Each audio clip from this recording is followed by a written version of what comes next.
In today's video, I'm going to teach you how to seamlessly integrate a Calendly calendar into your Webflow project.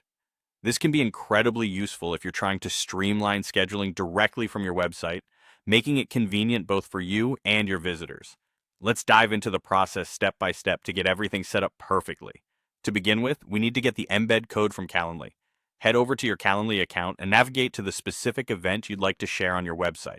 This could be a meeting, a seminar, or any other type of event you have set up in Calendly. Once you're on the event page, look for the Share option. Click on it, and from the drop-down menu, select Add to Website. Here, you'll choose the Inline Embed option to reveal the embed code. This piece of code is what will allow your calendar to be visible and interactive on your website, so copy it carefully. Now, it's time to move over to Webflow. Make sure you're logged into your account and have your project open where you wish to embed the calendar. With your project open, you'll need to add an embed element onto your page. To do this, go to the Add panel, where you'll find various elements you can insert into your layout. Look for the Embed element, which is usually represented by a curly braces or angle brackets icon, and simply drag it onto the area of your page where you would like your Calendly calendar to appear. With the Embed element in place on your Webflow page, the next step is to paste the code we copied earlier from Calendly. Click on the Embed element you just added, which will open up a field where you can insert code. Paste your Calendly embed code here.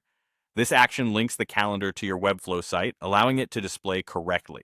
Take a moment to review the placement and size on your page to ensure it fits well within your design. Finally, to make your changes live, you need to save and publish your project. In Webflow, you'll find the option to save and close near where you've been working with the embed element. Give everything a quick review to make sure the layout looks just as you want it. Once you're satisfied with the setup, hit the Publish button to push your updated project live to the web. Your visitors will now be able to view and interact with your Calendly event calendar right from your Webflow site. And just like that, you've successfully embedded a Calendly calendar into your Webflow project. This simple integration can enhance your site's functionality and provide a seamless experience for scheduling, helping you stay organized and efficient. Thanks for watching, and see you next time for more helpful web development tips.